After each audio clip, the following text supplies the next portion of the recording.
Steve नाम का एक लड़का बचपन से ही खदान में काम करने का सपना देखता था, लेकिन जब भी वह किसी की मदद करने जाता, एक बूढ़ा आदमी उसे डांट कर वहां से भगा देता। समय बीतता गया। कई सालों बाद स्टीव बड़ा हो गया, लेकिन उसका सपना अधूरा ही रह गया। अब वह उदास जिंदगी जी रहा था और दरवाजों के हैंडल बेचकर अपना गुजारा करता था। एक दिन दोपहर का खाना खाते समय उसे अचानक अपना बचपन याद आ गया। उसके अंदर खदान में काम करने का वही पुराना जुनून फिर से जाग उठा। वह तुरंत अपने पुराने गांव लौट गया। वहां पहुंचकर उसने उस बूढ़े आदमी का सामना किया। दोनों के बीच कई बार टकराव हुआ, लेकिन आखिरकार स्टीव उसकी नजर बचाकर खदान के अंदर जाने में सफल हो गया। खदान में पहुंचते ही उसकी खुशी का ठिकाना नहीं रहा। वह घंटों तक खुदाई करता रहा। तभी उसे दो रहस्यमयी चमकती हुई वस्तुएं मिली। जैसे ही उसने उन दोनों को आपस में जोड़ा, अचानक एक जादुई पोर्टल खुल गया। यह पोर्टल एक ऐसी रहस्यमयी दुनिया की ओर जाता था जिसे ओवरवर्ल्ड कहा जाता था। स्टीव बिना देर किए उस दुनिया में पहुंच गया। वहां की हर चीज उसे हैरान कर रही थी, लेकिन इस दुनिया का सबसे बड़ा नियम था कि हर 20 मिनट बाद पूरा आसमान अंधेरे में डूब जाता और चारों तरफ से खतरनाक राक्षस हमला करने निकल पड़ते। इस दुनिया की सबसे अनोखी बात यह थी कि यहाँ हर चीज चौकोर आकार की थी। उन चीजों को तोड़कर और जोड़कर मनचाही वस्तुएं बनाई जा सकती थीं। स्टीव ने तो ऊन से अपना एक सुंदर घर भी बना लिया। दिन के समय यह दुनिया बेहद खूबसूरत और शांत लगती थी, लेकिन रात होते ही बाहर निकलना मौत को दावत देने जैसा था। इसलिए स्टीव हमेशा अपने घर के अंदर छिपा रहता, ताकि ज़ॉम्बी और दूसरे राक्षस उससे दूर रहें। एक सुबह उसकी मुलाकात एक बेहद गुस्सैल भेड़िए से हुई। पहले तो वह हमला करने दौड़ा, लेकिन स्टीव ने उसे कुछ हड्डियां खिलाई। धीरे धीरे भेड़िया शांत हो गया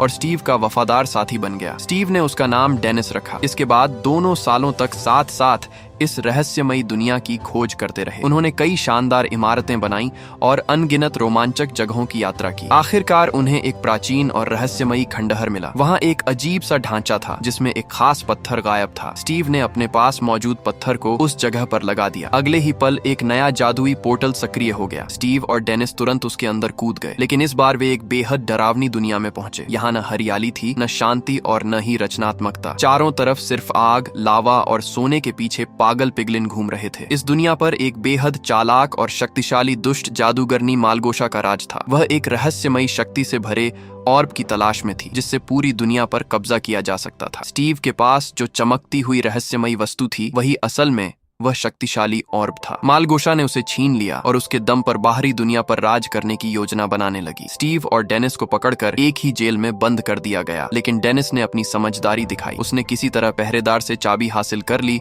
और दोनों को कैद से बाहर निकाल दिया। इसके बाद उन्होंने फिर से वह रहस्यमयी ऑर्ब अपने कब्जे में ले लिया। स्टीव ने डेनिस से कहा कि वह तुरंत इस ऑर्ब को लेकर पोर्टल के रास्ते उसकी असली दुनिया वाले घर पहुंच जाए। उधर कुछ पिगलिन फिर से स्टीव को पकड़ने में सफल हो गए, जबकि बाकी डेनिस का पीछा करने लगे। लेकिन पिगलिन ज्यादा देर तक ओवरवर्ल्ड में नहीं रह सकते थे। वहां पहुंचते ही उनका शरीर ज़ॉम्बी में बदलने लगता था। मजबूर होकर उन्हें वापस लौटना पड़ा। इसी अफरा तफरी में जब डेनिस पोर्टल के अंदर छलांग लगा रहा था, तभी उसके गले का पट्टा गलती से वहीं गिर गया। डेनिस किसी तरह असली दुनिया में पहुंच गया। स्टीव की बात मानते हुए उसने उस रहस्यमयी ऑर्ब को उसके घर में बिस्तर के नीचे छिपा दिया, लेकिन जैसे ही ऑर्ब जमीन पर गिरा, उसमें दरार पड़ गई। उसी पल दोनों दुनियाओं को जोड़ने वाला पोर्टल हमेशा के लिए बंद हो गया। अब डेनिस हमेशा के लिए असली दुनिया में फंस चुका था, जबकि स्टीव दूसरी दुनिया में अकेला रह गया। कई साल बीत गए। अब कहानी में एक नए किरदार की एंट्री होती है, जिसका नाम था गैरेट। वह अमेरिका के एक छोटे से कस्बे में पुरानी और दुर्लभ चीजों की दुकान चलाता था। कभी वह 80 के दशक का मशहूर आर्केड गेम चैंपियन हुआ करता था और आज भी अपनी पुरानी कामयाबी को भूल नहीं पाया था। लेकिन अब उसकी जिंदगी पूरी तरह बदल चुकी थी। दुकान में ग्राहक नहीं आते थे और कारोबार लगातार घाटे में चल रहा था। आखिरकार उस पर दुकान खाली करने का नोटिस भी आ गया। पैसों की तंगी से परेशान गैरेट ने सोचा कि अगर किसी नीलामी से कोई कीमती सामान मिल जाए तो उसे बेचकर अच्छी कमाई की जा सकती है। नीलामी में उसकी नजर एक बेहद दुर्लभ गेमिंग मशीन पर पड़ी। उसे लगा कि यह मशीन लाखों की साबित हो सकती है, इसलिए उसने $900 का एक ऐसा चेक देकर वह मशीन खरीद ली जिसे उस समय भुनाया भी नहीं जा सकता था। घर पहुंचकर उसने बड़ी उम्मीद के साथ मशीन का डिब्बा खोला, लेकिन अंदर कुछ भी नहीं था। यह देखकर उसका गुस्सा 7वें आसमान पर पहुंच गया। वह गुस्से में सामान तोड़ने लगा। इसी दौरान डिब्बे के अंदर से कुछ चमकते हुए टुकड़े नीचे गिर पड़े। उसे बिल्कुल अंदाजा नहीं था कि ये उसी रहस्यमयी ऑर्ब के टूटे हुए हिस्से थे जो सालों पहले डेनिस यहाँ छोड़ गया था। उधर मुसीबत यहीं खत्म नहीं हुई। जब गैरेट घर लौटने लगा तो रास्ते में उसकी कार भी खराब हो गई। इसी बीच एक और कहानी शुरू होती है। नेटली और उसका छोटा भाई हेनरी अपनी माँ की आखिरी इच्छा पूरी करने के लिए उसी कस्बे में रहने आ रहे थे। रास्ते में उन्होंने गैरेट को अपनी खराब कार पर गुस्सा करते हुए देखा, लेकिन बिना रुके आगे बढ़ गए। कस्बे में पहुंचने पर एक प्रॉपर्टी एजेंट ने उन्हें उनके नए घर की चाबी सौंपी। साथ ही उन्हें एक स्वागत उपहार भी दिया जो उस चिप्स कंपनी की ओर से था जहां नेटली को आगे चलकर नौकरी मिलने वाली थी। उसी समय उनका एक परिचित डॉन अपने साथ कई जानवर भी लेकर आया। उसका सपना था कि एक दिन वह अपना खुद का पेट जू यानी पालतू जानवरों का चिड़ियाघर खोले। अगली सुबह नेटली ने अपनी माँ की पसंदीदा पिज्जा बनाई और हेनरी को स्कूल ले जाने के लिए दी। उसे उम्मीद थी कि शायद इस बहाने हेनरी के नए दोस्त बन जाएं। स्कूल जाते समय हेनरी की नजर गैरेट की पुरानी चीजों वाली दुकान पर पड़ी। अंदर रखी अनोखी और मजेदार चीजें देखकर वह खुद को रोक नहीं पाया और दुकान में चला गया। गैरेट ने तुरंत मौका देखकर अपने तथाकथित लाइफ गाइडेंस प्रोग्राम का प्रचार शुरू कर दिया। जब हेनरी ने उससे जिंदगी से जुड़ी सलाह मांगी तो गैरेट ने फीस मांगी, लेकिन हेनरी के पास पैसे नहीं थे, इसलिए उसने अपनी पिज्जा ही फीस के रूप में दे दी। बदले में गैरेट ने ऐसी बातें कहीं जो सुनने में तो बहुत प्रेरणादायक लग रही थी, लेकिन असल में उनका कोई खास मतलब नहीं था। फिर भी उसकी एक बात हेनरी के दिल में उतर गई। बड़ी सफलता हमेशा टीम वर्क से मिलती है। स्कूल पहुंचने के बाद हेनरी की पहली क्लास आर्ट की थी। शिक्षक ने सभी बच्चों से एक केला और एक संतरा बनाने को कहा, लेकिन हेनरी बाकी बच्चों जैसा नहीं था। उसने साधारण केला बनाने की जगह एक ऐसा केला बनाया जिसकी पीठ पर जेट पैक लगा हुआ था। उसकी कल्पना देखकर शिक्षक खुश होने की बजाय नाराज हो गया। उसने हेनरी को डांटा कि उसने दिए गए निर्देशों का पालन नहीं किया। इतना ही नहीं, पूरी क्लास उसके अनोखे आइडिया का मजाक उड़ाने लगी। सबको गलत साबित करने के लिए हेनरी सीधे स्कूल की विज्ञान प्रयोगशाला में पहुंच गया। वहां उसने सचमुच एक जेट पैक बनाना शुरू कर दिया और फिर उसे एक कंकाल के शरीर पर बांधकर उसका परीक्षण करने की तैयारी करने लगा। हेनरी ने अपने बनाए हुए जेट पैक का सबके सामने परीक्षण करने का फैसला किया। शुरुआत में सब कुछ बिल्कुल सही चल रहा था। जेट पैक ने उड़ान भी भर ली, लेकिन कुछ ही पल बाद उसमें खराबी आ गई। हेनरी अपना नियंत्रण खो बैठा और सीधा उस चिप्स फैक्ट्री की इमारत से जा टकराया जहां नेटली काम करती थी। टक्कर इतनी जोरदार थी कि फैक्ट्री की छत पर लगा विशाल आलू का पुतला टूटकर नदी में जा गिरा। इस हादसे के बाद स्कूल के उप प्रधानाचार्य ने साफ कह दिया कि हेनरी को स्कूल से निकाला भी जा सकता है। उन्होंने तुरंत उसके अभिभावक को बुलाने के लिए कहा, लेकिन हेनरी ने नेटली को फोन नहीं किया। उसने गैरेट को फोन लगाया और कहा कि अगर वह उसका चाचा बनकर स्कूल आ जाए तो वह उसे $26 देगा। पैसों के लालच में गैरेट तुरंत तैयार हो गया। वह स्कूल पहुंचा और हेनरी को अपने साथ ले गया। उप प्रधानाचार्य तो गैरेट को देखकर इतने प्रभावित हो गए कि उन्होंने उससे बातें करने में ही ज्यादा दिलचस्पी दिखाई और आखिरकार बिना ज्यादा पूछताछ किए हेनरी को जाने दिया। दुकान पर लौटने के बाद हेनरी अपने लगातार असफल हो रहे आविष्कारों से बेहद निराश था। गुस्से में उसने अपनी नोटबुक फेंक दी। तभी उसकी नजर उन रहस्यमयी वस्तुओं पर पड़ी जो गैरेट को नीलामी से मिली थी। उसे जानने की उत्सुकता हुई कि आखिर इनका इस्तेमाल किस लिए होता है। गैरेट ने उनके साथ मिले निर्देशों को ध्यान से पढ़ा। उन पर साफ लिखा था, इन वस्तुओं को कभी भी एक साथ मत जोड़ना। लेकिन चेतावनी को नजरअंदाज करते हुए हेनरी ने दोनों टुकड़ों को जोड़ दिया। अगले ही पल वह रहस्यमयी ऑर्ब तेज रोशनी से चमकने लगा। उसी समय गैरेट ने निर्देशों का दूसरा हिस्सा पढ़ा। उसमें लिखा था कि इस ऑनर्ब में छिपे खजाने की तलाश करना बेहद खतरनाक है और ऐसा करने वाला अपनी जान भी गंवा सकता है। उधर नेटली परेशान हो चुकी थी। हेनरी कहीं दिखाई नहीं दे रहा था और उसका फोन भी बंद था। तभी डॉन ने उसे बताया कि फैक्ट्री वाला हादसा दरअसल हेनरी की वजह से हुआ था। उसने नेटली को हेनरी का मोबाइल ट्रैक करना भी सिखाया। लोकेशन देखकर पता चला कि हेनरी पुराने खदान वाले इलाके में मौजूद है। इधर गैरेट और हेनरी उसी खदान के अंदर पहुंच चुके थे। उन्हें बिल्कुल भी अंदाजा नहीं था कि दूर खड़ा डेनिस चुपचाप उन दोनों पर नजर रखे हुए है। नेटली और डॉन उनके पास पहुंच पाते उससे पहले ही गैरेट और हेनरी को वही रहस्यमयी चमकता हुआ पोर्टल मिल गया। अचानक ऑर्ब से एक तेज ऊर्जा किरण निकली और सीधे पोर्टल से जुड़ गई। अगले ही पल एक अदृश्य ताकत हेनरी को अपनी ओर खींचने लगी। गैरेट, नेटली और डॉन ने पूरी ताकत से उसे पकड़कर रोकने की कोशिश की, लेकिन उस रहस्यमयी शक्ति के सामने उनकी एक नहीं चली। हेनरी सीधा पोर्टल के अंदर जा गिरा और अगले ही पल बाकी तीनों भी उसी ताकत के कारण पोर्टल में खिंच गए। जब उन्होंने आंखें खोली तो वे सभी ओवरवर्ल्ड में थे। चारों तरफ फैली रंग बिरंगी और अद्भुत दुनिया देखकर वे हैरान रह गए। उसी समय गैरेट की नजर एक गुलाबी भेड़ पर पड़ी। वह उससे दोस्ती करने की कोशिश करने लगा और बाकी लोग भी उसके पीछे पीछे चल दिए। दूसरी ओर नेदर में बैठी दुष्ट जादूगरनी मालगोशा ने महसूस कर लिया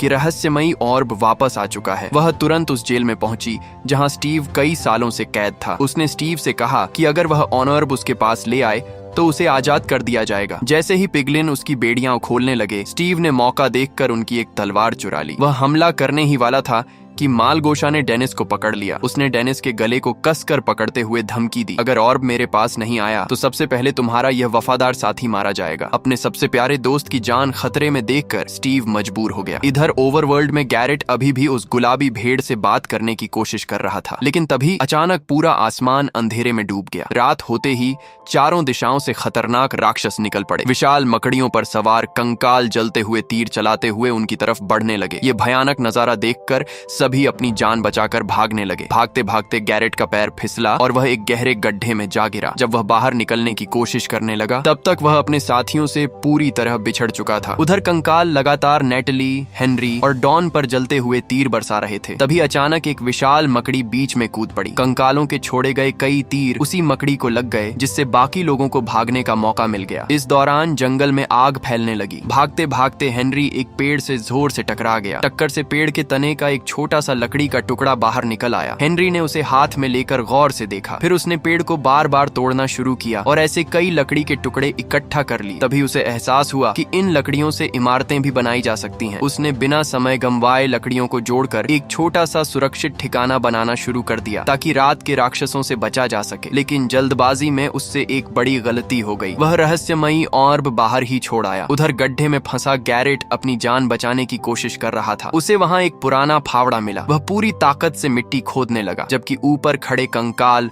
लगातार उस पर तीर चला रहे थे। काफी मेहनत के बाद उसे सुरंग के आखिर में रोशनी दिखाई दी। वह पूरी रफ्तार से दौड़ा और आखिरकार दूसरी तरफ निकलकर फिर से जमीन पर पहुंच गया। लेकिन जैसे ही उसने राहत की सांस ली, अचानक उसके सामने एक क्रीपर आ गया। घबराकर गैरेट ने उसे जोरदार मुक्का मार दिया। कुछ पल तक क्रीपर का शरीर चमकता रहा और फिर एक भयानक धमाका हुआ। विस्फोट इतना जोरदार था कि गैरेट हवा में उछलकर काफी दूर जा गिरा। अब उसके पीछे कंकाल और ज़ॉम्बी दोनों पड़ चुके थे। जान बचाने के लिए भागते भागते उसकी नजर जमीन पर पड़े ऑर्ब पर पड़ी। वह तुरंत उसे उठाने दौड़ा, लेकिन तभी एक तलवार आकर ऑर्ब से टकरा गई। ऑर्ब का एक और टुकड़ा टूट गया। जैसे ही वह टूटा, दोनों दुनियाओं को जोड़ने वाला पोर्टल भी गायब हो गया। अब उनके घर लौटने का रास्ता पूरी तरह बंद हो चुका था। गैरेट ने ऑर्ब का बचा हुआ टुकड़ा उठाया और हेनरी के बनाए लकड़ी के ठिकाने की ओर भागा, लेकिन वहां पहुंचते ही उसने देखा कि दरवाजा ही गायब था। उसी समय एक ज़ॉम्बी ने उस पर हमला कर दिया। वह उससे लड़ ही रहा था कि छत पर एक और खतरनाक राक्षस चढ़ आया। सभी ने मिलकर उसे नीचे धक्का दे दिया, लेकिन राक्षसों की संख्या लगातार बढ़ती जा रही थी। कुछ ही देर में गैरेट चारों तरफ से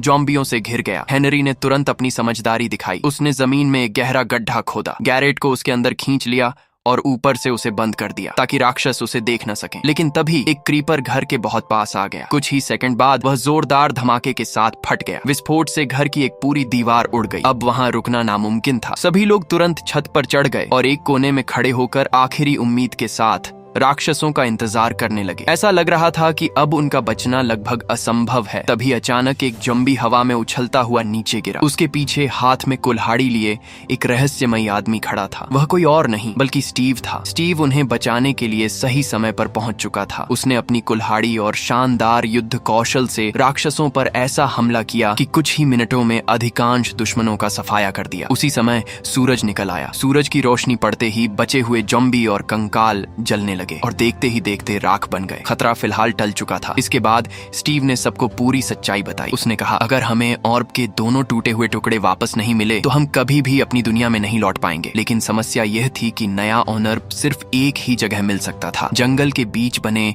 रहस्यमयी महल में, और वहां तक पहुंचना मौत को खुला निमंत्रण देने जैसा था। स्टीव ने सबके सामने एक सौदा रखा। उसने कहा, अगर तुम लोग वह रहस्यमयी ऑर्ब मुझे दे दोगे तो मैं तुम्हें सुरक्षित तुम्हारी दुनिया में वापस पहुंचा दूंगा। घर लौटने की उम्मीद में सभी ने उसकी बात मान ली। उधर नेदर में दुष्ट जादूगरनी मालगोशा को शक हो गया कि स्टीव ने उसे धोखा दे दिया है। उसने तुरंत अपने सबसे ताकतवर सेनापति चुंगस को उन सभी का पीछा करने का आदेश दिया। साथ ही उसने उसे खास जादुई औषधि भी दी। इस औषधि की वजह से चुंगस अब बिना जले दिन की धूप में भी घूम सकता था। इधर ओवरवर्ल्ड में स्टीव सबको लेकर मिडपोर्ट गांव पहुंचा ताकि वे आगे की खतरनाक यात्रा के लिए जरूरी सामान जुटा सकें। स्टीव ने गर्व से बताया कि इस गांव का ज्यादातर हिस्सा उसी ने अपने हाथों से बनाया है। फिर उसने सबकी मुलाकात उस विशाल आयरन गोलेम से करवाई जो पूरे गांव की रक्षा करता था। इसके बाद स्टीव ने उन्हें एक अनोखा तरीका सिखाया। उसने दिखाया कि लावा की गर्मी का इस्तेमाल करके खाना भी पकाया जा सकता है। गैरेट अपनी बहादुरी दिखाने के लिए तुरंत गर्म चिकन का एक बड़ा टुकड़ा मुंह में डाल बैठा, लेकिन वह इतना गर्म था कि उसका मुंह लगभग जल गया। नैटली को यह सब समय की बर्बादी लग रही थी। उसने गुस्से में कहा, हमें जल्दी निकलना चाहिए। लेकिन स्टीव का मानना था कि हेनरी को अपनी कल्पना शक्ति और नई चीजें बनाने के लिए थोड़ा समय देना बहुत जरूरी है। नैटली ने नाराज होकर जवाब दिया, असल दुनिया में इन सब का कोई फायदा नहीं होता। यही वजह है कि स्कूल में सब हेनरी का मजाक उड़ाते हैं और उसे नाकाम समझते हैं। हेनरी ने यह बात सुन ली। उसका दिल टूट गया। उदास होकर वह चुपचाप वहां से चला गया और पास की एक दुकान में जाकर छिप गया। थोड़ी देर बाद स्टीव, हेनरी और गैरेट को उस दुनिया की कई शानदार चीजें दिखाने लगा। वहाँ तरह तरह के हथियार, मजबूत कवच और कई जादुई वस्तुएं मौजूद थीं। इसी दौरान गैरेट को एक रहस्यमयी एंडर पर्ल मिली। स्टीव कुछ समझा पाता उससे पहले ही गैरेट ने उसे इस्तेमाल कर लिया। अगले ही पल वह पलक झपकते ही दुकान के दरवाजे के बाहर पहुंच गया। इसके बाद स्टीव उन्हें क्राफ्टिंग टेबल का इस्तेमाल करना सिखाने लगा। उसने समझाया कि अगर अलग अलग चीजों को सही क्रम में रखा जाए तो उनसे नई और ताकतवर वस्तुएं बनाई जा सकती हैं। गैरेट ने अपने लिए एक भारी भरकम ननचाकू तैयार किया। वहीं हेनरी ने अपनी बुद्धिमानी से एक खास प्रक्षेपक हथियार बना लिया। इसी बीच गैरेट ने स्टीव को अलग ले जाकर धीरे से पूछा, उस खजाने का क्या हुआ जिसका जिक्र उस चेतावनी वाले कागज में लिखा था? स्टीव ने बताया कि खजाना सचमुच मौजूद है, लेकिन वहां तक जाने का रास्ता बेहद खतरनाक है। पूरे इलाके में जानलेवा जाल और विस्फोटक बिछे हुए हैं। अगर वहां जाना है तो एक लंबा और जोखिम भरा रास्ता अपनाना पड़ेगा। गैरेट ने साफ कह दिया, मैं भी तुम्हारे साथ चलूंगा। अगर तुम मुझे साथ नहीं ले गए तो तुम्हें और भी नहीं मिलेगा। उसी समय अचानक आसमान से भयानक गर्जना सुनाई दी। चुंगस अपने पिगलिन सैनिकों के साथ डरावने उड़ने वाले जीवों पर सवार होकर वहां पहुंच चुका था। आते ही उन्होंने पूरे गांव में तबाही मचानी शुरू कर दी। घर टूटने लगे और जो भी गांव वाले उनके सामने आया उस पर बेरहमी से हमला किया गया। चारों तरफ अफरा तफरी फैल गई। स्टीव तुरंत चुंगस का सामना करने के लिए आगे बढ़ा, लेकिन गैरेट खुद को हीरो साबित करना चाहता था। वह अपनी नई हथियार लेकर बीच में कूद पड़ा, लेकिन उसकी लापरवाही की वजह से वार चुंगस पर लगने की बजाय सीधे स्टीव को जा लगा। स्टीव वहीं बेहोश होकर गिर पड़ा। अब चुंगस का पूरा ध्यान गैरेट पर था। उसने गैरेट को बुरी तरह पीटना शुरू कर दिया। इसी बीच हेनरी ने हिम्मत नहीं हारी। उसने अपने बनाए हुए प्रक्षेपक हथियार से एक एक करके कई पिगलिन सैनिकों को उनके उड़ने वाले जीवों से नीचे गिराना शुरू कर दिया। नैटली और डॉन एक बड़ी मेज के पीछे छिप गए। उन्होंने पूरी ताकत से मेज को आगे धक्का दिया, जिससे कई पिगलिन गिर पड़े। इसके बाद दोनों ने पास पड़े खेती के औजार उठा लिए और सीधे लड़ाई में कूद पड़े। किसी योद्धा की तरह उन्होंने दुश्मनों का डटकर सामना किया और कई पिगलिन को हरा दिया। उधर गैरेट की हालत लगातार खराब होती जा रही थी। पिगलिन सेनापति चंगस उसे बुरी तरह पीट रहा था और बस उसे पकड़ने ही वाला था। तभी गांव का विशाल आयरन गोलम आगे आया। उसने केवल एक जोरदार मुक्का मारा और चंगस हवा में दूर जाकर गिर पड़ा। लेकिन लड़ाई अभी खत्म नहीं हुई थी। दुश्मनों ने आग के गोले बरसाने शुरू कर दिए। कुछ ही पलों में पूरा गांव आग की लपटों में घिर गया। चारों तरफ चीख पुकार और तबाही मच गई। स्टीव ने तुरंत हेनरी और गैरेट को पकड़कर सुरक्षित जगह की ओर दौड़ाया। नैटली भी उनके पीछे जाना चाहती थी, लेकिन बीच में लगी आग ने उसका रास्ता रोक दिया। डॉन ने उसे समझाया, अभी उन्हें जाने दो, हम बाद में जंगल वाले महल में उनसे मिलेंगे। उधर स्टीव, गैरेट और हेनरी किसी तरह एक ऊंची इमारत की छत पर पहुंच गए। स्टीव ने अपने पास बची आखिरी 2 उड़ने वाली पोशाकें अपने दोस्तों को दे दी। उसने कहा, समुद्र के उस पार जो पहाड़ दिखाई दे रहे हैं वहीं हमारी अगली मंजिल है। इतना कहते ही गैरेट ने हेनरी को हल्का सा धक्का दे दिया। हेनरी ऊंचाई से नीचे गिरने लगा। कुछ पल के लिए ऐसा लगा कि अब उसकी मौत तय है, लेकिन आखिरी सेकंड में उसने अपनी उड़ने वाली पोशाक सक्रिय कर दी। अगले ही पल वह आसमान में उड़ने लगा। कुछ देर बाद गैरेट भी उड़कर उसके पीछे पहुंच गया। स्टीव ने तो और भी कमाल कर दिया। वह गैरेट के ऊपर चढ़ गया और उसे घोड़े की तरह पकड़कर उड़ने लगा। लेकिन दुश्मन उनका पीछा छोड़ने वाले नहीं थे। पिगलिन उड़ने वाले जीवों पर सवार होकर उनके पीछे आ गए और आग के गोले बरसाने लगे। उनके हमलों से पहाड़ों के कई हिस्सों में आग लग गई। तभी एक पिगलिन उड़कर सीधे हेनरी के ऊपर आ गिरा। हेनरी का संतुलन बिगड़ गया। वह लगभग नीचे गिर ही जाता, लेकिन उसने किसी तरह खुद को संभाल लिया और उड़ान जारी रखी। उधर स्टीव ने गैरेट के बाल पकड़कर जोर से खींचा। इससे उनका पीछा कर रहा एक राक्षस अपना संतुलन खो बैठा और नीचे जा गिरा। अब दुश्मनों का एक और दल सामने आ गया। वे उड़ते हुए जानवरों पर सवार थे और लंबे भाले लेकर हमला कर रहे थे। 2 राक्षस सीधे गैरेट और स्टीव के ऊपर कूद पड़े। गैरेट ने तुरंत स्टीव को कसकर पकड़ लिया ताकि वह नीचे न गिर जाए। इसी दौरान एक भयानक उड़ने वाला राक्षस लगातार आग उगल रहा था। उसकी आग से पहाड़ की चट्टानों में एक बड़ा सुराख बन गया, लेकिन उस सुराख के दूसरी तरफ पिगलिन जाल लेकर पहले से तैयार खड़े थे। रास्ता बेहद संकरा था, इसलिए गैरेट और स्टीव एक दूसरे को कसकर पकड़ते हुए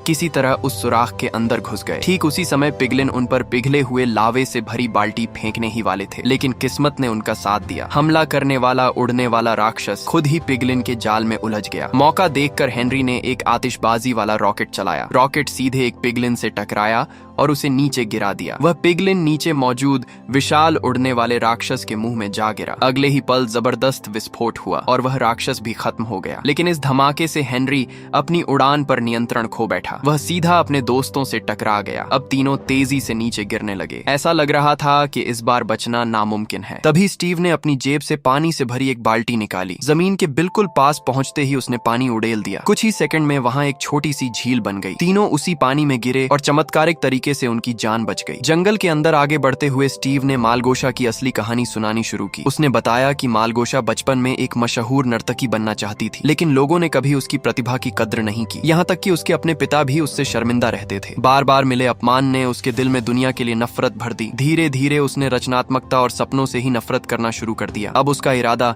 उस रहस्यमयी ऑर्ब की ताकत से सूरज को हमेशा के लिए गायब कर देना था, ताकि अंधेरा पूरी दुनिया पर छा जाए और वास्तविक दुनिया भी बर्बाद हो जाए। स्टीव ने अपने साथियों से वादा किया, मैं किसी भी कीमत पर ऑर्ब मालगोशा को नहीं दूंगा। फिर उसने धीमी आवाज में एक और सच्चाई बताई, लेकिन डेनिस को बचाने के लिए मुझे उसी ऑर्ब को सौदेबाजी के हथियार की तरह इस्तेमाल करना पड़ेगा। उधर नेदर में मालगोशा अपने सेनापति चंगस की हार से आग बबूला हो चुकी थी। गुस्से में उसने जोरदार चीख लगाई। फिर उसने अपना सबसे खतरनाक हथियार छोड़ दिया, एक विशालकाय जंगली सुअर। उस राक्षसी सुअर ने आते ही चंगस पर हमला कर दिया। सिर्फ एक ही वार में उसने चंगस का अंत कर दिया। इसके बाद मालगोशा ने उस भयानक दैत्य को आदेश दिया, जाओ और किसी भी कीमत पर ऑर्ब मेरे पास लेकर आओ। इधर गांव में नेटली और डॉन आखिरी बची नाव तक पहुंचने की कोशिश कर रहे थे, लेकिन तब तक गांव वाले नाव लेकर निकल चुके थे। गुस्से में नेटली ने लकड़ी का एक टुकड़ा उठाकर उनकी ओर फेंका, लेकिन उसका निशाना चूक गया। अब उनके पास जंगल के रास्ते जाने के अलावा कोई और विकल्प नहीं था। जब दोनों घने जंगल में पहुंचे तब तक रात हो चुकी थी। रास्ते भर वे ज़ॉम्बियों से खेती के औजारों की मदद से लड़ते रहे। लड़ाई के बीच दोनों इस बात पर भी चर्चा कर रहे थे कि बड़े होने के बाद जिम्मेदारियां निभाना कितना मुश्किल होता है। तभी अचानक पीछे से एक भेड़िए की जोरदार गुर्राहट सुनाई दी। दोनों पलटकर देखने ही वाले थे कि डॉन ने तुरंत अपनी जेब से एक हड्डी निकाली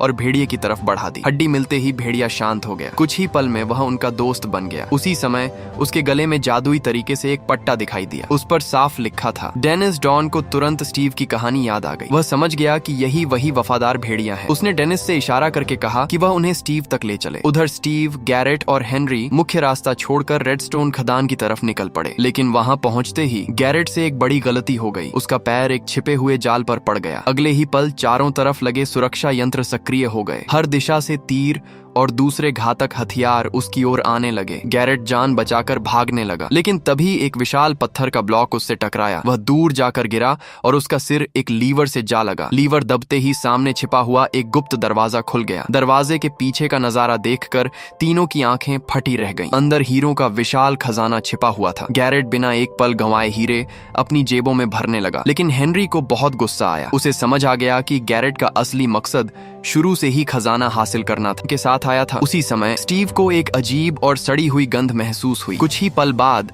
जमीन जोर जोर से कांपने लगी। वह विशाल दैत्य सुअर उनका पीछा करते हुए वहां पहुंच चुका था। तीनों बिना देर किए एक खदान वाली ट्रॉली में कूद गए। ट्रॉली तेज रफ्तार से पटरियों पर दौड़ने लगी, लेकिन कुछ दूर जाकर उसे चलाने वाली रेडस्टोन ऊर्जा खत्म हो गई। ट्रॉली रुक गई। चारों तरफ घना अंधेरा छा गया। स्टीव ने तुरंत एक मशाल जलाई। मशाल की रोशनी में उन्होंने देखा कि पूरा इलाका खतरनाक क्रीपरों से भरा हुआ था। उधर वह विशाल सुअर भी उनकी तरफ तेजी से बढ़ रहा था। गैरेट पूरी ताकत से ट्रॉली को फिर से धक्का देने लगा ताकि वह रेडस्टोन वाली पटरी तक पहुंच सके। वहीं हेनरी लगातार क्रीपरों से उनका बचाव करता रहा। आखिरकार ट्रॉली सही पटरी पर पहुंच गई। उसमें फिर से गति आ गई और वह तेजी से खदान से बाहर निकल गई। उसी समय पीछे एक जोरदार विस्फोट हुआ। वह विशाल सुअर क्रीपरों के धमाकों की चपेट में आ गया और वहीं ढेर हो गया। कुछ देर बाद तीनों फिर से जंगल में पहुंच गए। यहीं हेनरी का गुस्सा फूट पड़ा। उसने गैरेट पर आरोप लगाया कि वह बहुत स्वार्थी है और सिर्फ अपने फायदे के बारे में सोचता है। इस बार गैरेट ने बहाने नहीं बनाए। उसने पहली बार अपना असली चेहरा दिखाया।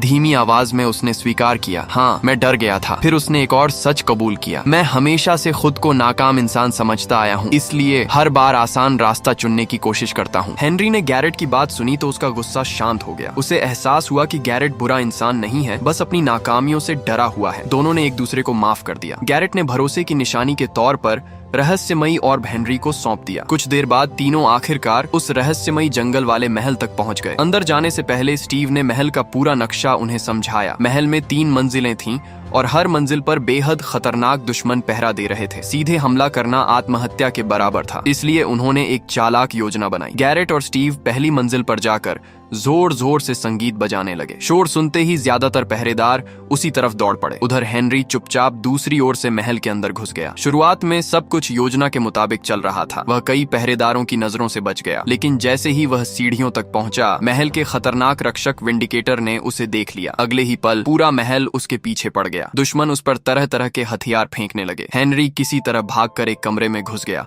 और उनकी पकड़ से बच निकला। उधर गैरेट और स्टीव की किस्मत इतनी अच्छी नहीं रही। दोनों पकड़े गए और उन्हें एक अखाड़े में बंद कर दिया गया। स्टीव को रस्सियों से बांध दिया गया। अब गैरेट को अकेले एक भयानक मुकाबला लड़ना था। उसका सामना एक छोटे लेकिन बेहद ताकतवर बेबी जॉम्बी से कराया गया, जो एक मुर्गे की पीठ पर सवार था। आकार में छोटा होने के बावजूद वह बिजली जैसी तेजी और हैरान कर देने वाली ताकत रखता था। वह लगातार गैरेट पर हमला करता रहा। काफी संघर्ष के बाद गैरेट ने उसे जोरदार पलटवार किया। बेबी जॉम्बी जमीन पर गिरते ही जोर जोर से रोने लगा। गैरेट को लगा कि वह सचमुच घायल हो गया है, लेकिन यह सब सिर्फ एक चाल थी। जैसे ही गैरेट उसके पास पहुंचा, बेबी जॉम्बी अचानक उठकर उस पर फिर से टूट पड़ा। गैरेट जमीन पर गिर गया। उसी समय स्टीव किसी तरह अपनी रस्सियां खोलने में सफल हो गया। वह पूरी ताकत से उछला और अपने सिर से बेबी जॉम्बी को इतनी जोरदार टक्कर मारी कि वह सीधे अखाड़े के बाहर जा गिरा। उधर हेनरी महल के कमरों की तलाशी ले रहा था। उसे कई संदूक मिले। उनमें से मिले सामान की मदद से उसने एक बेहद मजबूत हीरे की कुल्हाड़ी बना ली। काफी देर खोजने के बाद आखिरकार उसे वह रहस्यमयी वस्तु भी मिल गई, जो टूटे हुए ऑर्ब की जगह इस्तेमाल की जा सकती थी। लेकिन तभी अचानक उसके सामने एक एंडरमैन प्रकट हुआ। उसने अपनी रहस्यमयी शक्ति से हेनरी को सम्मोहित कर दिया। हेनरी को ऐसा लगने लगा कि उसके अपने दोस्त ही उसका मजाक उड़ा रहे हैं। उसे दिखा कि गैरेट उसकी सबसे प्यारी नोटबुक तक जला रहा है। यह दृश्य देखते ही हेनरी का गुस्सा फूट पड़ा। वह तुरंत उस भ्रम से बाहर निकल आया। उसने अपनी हीरे की कुल्हाड़ी उठाई और एंडरमैन पर टूट पड़ा। एंडरमैन बार बार अपनी टेलीपोर्ट करने की शक्ति से बच निकलता रहा, लेकिन हेनरी ने हार नहीं मानी। वह लगातार उसका पीछा करता रहा और आखिरकार एंडरमैन को मार गिराया। इनाम के रूप में उसे एक एंडर पर्ल मिल गई। इसके बाद उसने फर्श में एक गड्ढा खोदा और नीचे उतरकर वह रहस्यमयी वस्तु हासिल कर ली, जिसकी उन्हें तलाश थी। अब तीनों दोस्त महल से बाहर निकलने ही वाले थे कि अचानक मालगोशा अपनी पूरी राक्षसी सेना के साथ उनके सामने आ पहुंची। उसने बिना समय गंवाए जादू का इस्तेमाल किया। हेनरी के बैग में रखा ऑर्ब हवा में उड़ता हुआ सीधे उसके हाथ में पहुंच गया। ऑर्ब मिलते ही मालगोशा तुरंत वहां से उड़ गई। पीछे उसके पिगलिन सैनिक पुल पर विस्फोटक लेकर दौड़ पड़े। स्थिति बेहद खतरनाक हो चुकी थी। गैरेट ने तुरंत हेनरी को उठाकर एक उड़ते हुए राक्षस की तरफ उछाल दिया। हेनरी की टक्कर से कई पिगलिन संतुलन खो बैठे और सीधे पुल से नीचे गिर गए। उधर स्टीव ने एक स्लाइम ब्लॉक नीचे रखा और उस पर उछलकर हेनरी तक पहुंच गया। लेकिन जब गैरेट भी छलांग लगाने वाला था, तभी एक उड़ने वाले राक्षस ने उसका रास्ता रोक लिया। गैरेट समझ गया कि अगर वह रुका नहीं तो उसके दोनों दोस्त भी मारे जाएंगे। उसने स्टीव और हेनरी की ओर देखकर चिल्लाया, मेरे लिए मत रुकना, तुम दोनों भाग जाओ। ये कहकर वह अकेला ही दुश्मनों से भिड़ गया। कुछ ही क्षण बाद एक भयानक विस्फोट हुआ। पूरा पुल धमाके से उड़ गया। विस्फोट की ताकत से तीनों अलग अलग दिशाओं में जा गिरे। कुछ देर बाद स्टीव की आंख खुली। उसने महसूस किया कि कोई उसके चेहरे को प्यार से चाट रहा है। आंखें खोलते ही उसके चेहरे पर मुस्कान आ गई, क्योंकि उसके सामने उसका सबसे वफादार साथी डेनिस खड़ा था। असल में स्टीव और हेनरी की जान डॉन और नैटली ने बचाई थी। वे दोनों उन्हें सुरक्षित जगह पर ले आए और एक मशरूम वाले घर में छिपा दिया, जहां राक्षस उनका कुछ नहीं बिगाड़ सकते थे। यहीं नैटली ने हेनरी से माफी मांगी। उसने माना कि उसने हेनरी की कल्पना शक्ति और उसके सपनों को कभी समझा ही नहीं। हेनरी ने भी उसे माफ कर दिया और भाई बहन के बीच फिर से सब कुछ ठीक हो गया। उधर मालगोशा ने रहस्यमयी ओनर्ब को नेदर पोर्टल के सबसे ऊपरी हिस्से में स्थापित कर दिया। अगले ही पल पोर्टल से एक विशाल ऊर्जा किरण निकली और उसने सीधे सूरज को ढक लिया। पूरी दुनिया घने अंधेरे में डूब गई। अब राक्षस दिन में भी बिना जले घूम सकते थे। इतना ही नहीं, पिगलिन भी अब आराम से ओवरवर्ल्ड में आने लगे। इधर गांव में सभी लोगों ने आसमान पर छाया अंधेरा देखा तो समझ गए कि अंतिम लड़ाई का समय आ चुका है। हेनरी ने जो जो योजनाएं बनाई थीं, सबने मिलकर उन्हें अमल में लाना शुरू कर दिया। नैटली ने अपने लिए एक मजबूत हीरे की तलवार तैयार की। डॉन ने एक जबरदस्त विस्फोट करके कई कंकालों का सफाया कर दिया। साथ ही उसने और भी कई भेड़ियों को अपना साथी बना लिया। जैसे ही पिगलिन सेना ने हमला किया, हेनरी ने एक साथ कई आयरन गोलम सक्रिय कर दिए। उनकी ताकत पिगलिनों से कई गुना ज्यादा थी। उनमें सबसे बड़ा गोलम खास जूतों से लैस था, जिसकी वजह से वह बिजली की रफ्तार से दौड़ता और एक साथ कई दुश्मनों को धूल चटा देता। हेनरी और नैटली भी पूरी ताकत से युद्ध में कूद पड़े। अपनी सेना को हारता देखकर मालगोशा ने अपना आखिरी दांव खेला। उसने फिर से उस विशाल राक्षसी जंगली सुअर को मैदान में उतार दिया। जब विशाल सुअर और आयरन गोलम आपस में भिड़े, उसी समय स्टीव ने अपना चमचमाता हीरे का कवच पहना और सीधे मालगोशा पर हमला करने दौड़ पड़ा। लेकिन मालगोशा उसकी चाल पहले ही समझ चुकी थी। उसने अपने जादू से स्टीव का पूरा हीरे का कवच चकनाचूर कर दिया। फिर उसने कुछ जादुई अंडे उसकी ओर फेंके। अंडों से छोटे छोटे मुर्गे निकल आए और वे स्टीव पर टूट पड़े। इधर युद्ध का पलड़ा फिर से बदलने लगा। विशाल जंगली सुअर ने आयरन गोलम के नेता को भी हरा दिया। अब अगर कोई उम्मीद बची थी तो वह सिर्फ हेनरी था। हेनरी ने अपनी एंडर पर्ल सीधे पोर्टल के सबसे ऊपर फेंकी। अगले ही पल वह वहां टेलीपोर्ट हो गया। उसी समय विशाल सुअर नैटली को मारने ही वाला था कि अचानक डॉन, डेनिस और भेड़ियों का पूरा झुंड वहां आ पहुंचा। सभी भेड़िए एक साथ विशाल सुअर पर टूट पड़े और उसे रोक लिया। लेकिन वह राक्षस इतना शक्तिशाली था कि उसने सबको दूर फेंक दिया। फिर उसने पोर्टल की तरफ एक जबरदस्त ऊर्जा हमला किया। हमले की वजह से हेनरी संतुलन खो बैठा और ऑनर्ब तक पहुंचने से पहले ही नीचे गिरने लगा। ऐसा लगा कि अब सब खत्म हो गया। लेकिन ठीक उसी समय गैरेट अचानक वापस आ गया। उसने आखिरी पल में छलांग लगाकर हेनरी की जान बचा ली। मौका मिलते ही हेनरी ने अपना भाला पूरी ताकत से उड़ते हुए राक्षस की तरफ फेंका। भाला सीधा निशाने पर लगा। घायल राक्षस ने दर्द में तड़पते हुए पोर्टल की ओर आग के गोले बरसाने शुरू कर दिए। लगातार हमलों से पूरा ढांचा हिलने लगा। कुछ ही सेकंड बाद वह विशाल संरचना ढह गई। रहस्यमयी ऑर्ब ने भी काम करना बंद कर दिया और आखिरकार सूरज फिर से आसमान में चमक उठा। सूरज की रोशनी पड़ते ही सारे राक्षस जलने लगे। पिगलिन फिर से ज़ॉम्बी में बदलने लगे। उधर विशाल सुअर ने